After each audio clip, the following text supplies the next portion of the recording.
Hey guys, what's up? Slater here, and we're going to be doing kind of just basics on the player-owned ports. And basically, there's three things you're going to do whenever you come into the ports.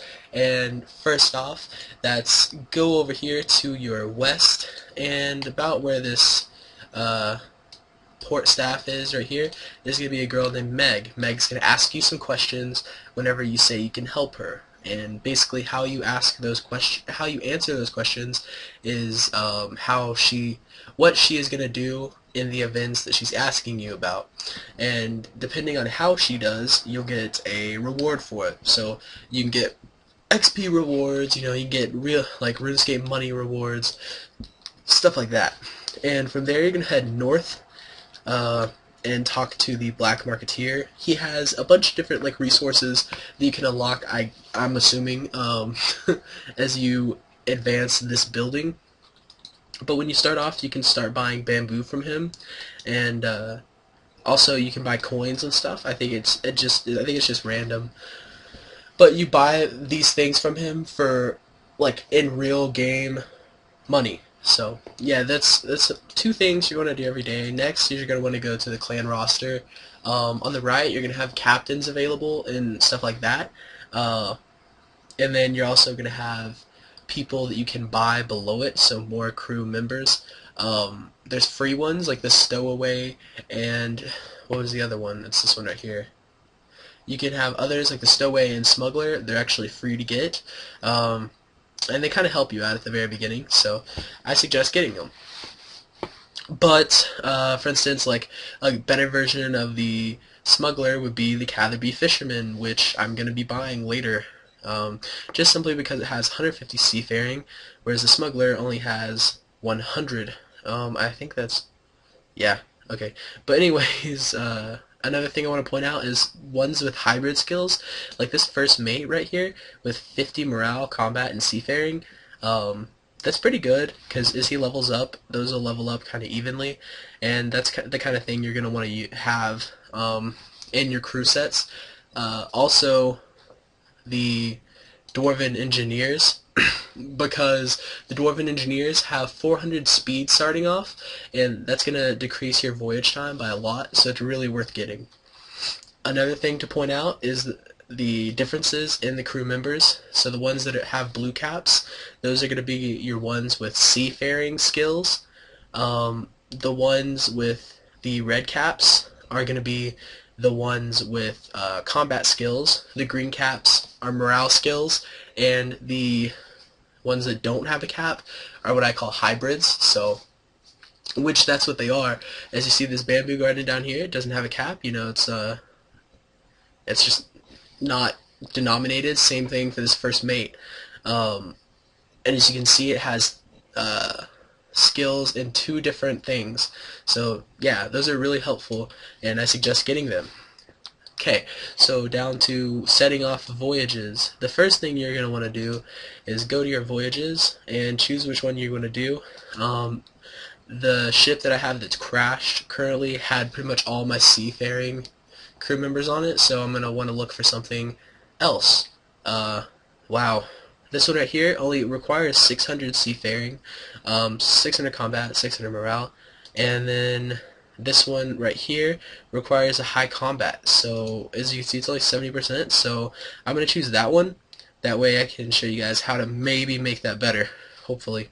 Yeah, go ahead and choose the boat that you want, and you can actually do some editing. For instance, whenever you're going through the ram heads, you can see this one right here gives 100 combat, but if I go to ghostly figurehead, it gives 500 morale. So you can buy different things like that for different kinds of voyages. So since we're needing combat, we're going to set up our crew accordingly. As you can see here, this captain has 200 combat, which is a really good captain, I think, starting off.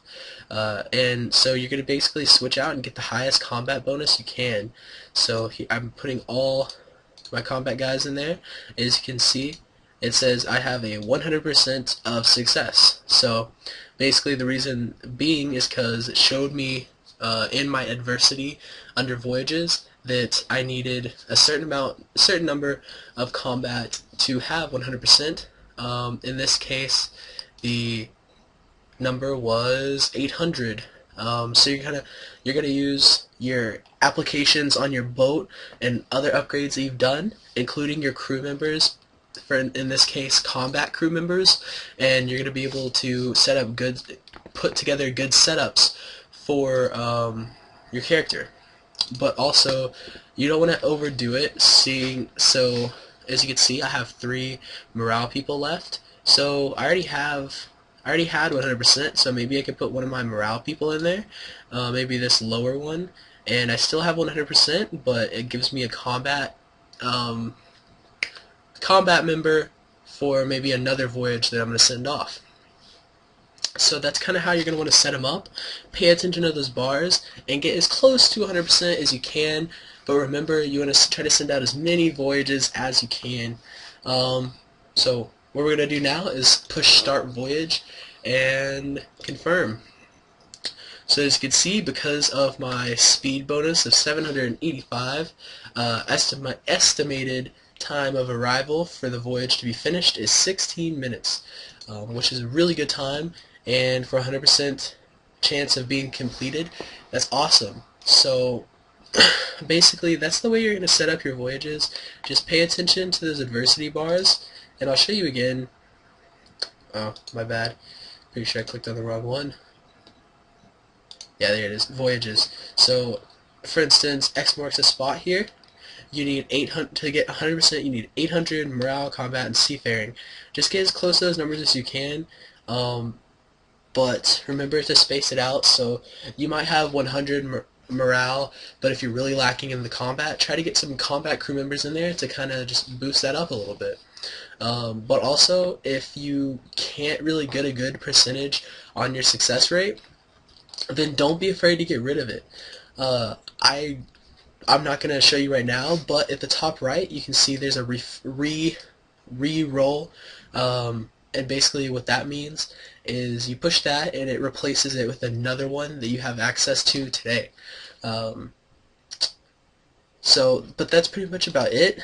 If you have any other questions, then don't be afraid, or feel free to leave a comment and ask me. Sorry. I'll have maybe kind of a better guide out later, kind of just showing you how to maximize it.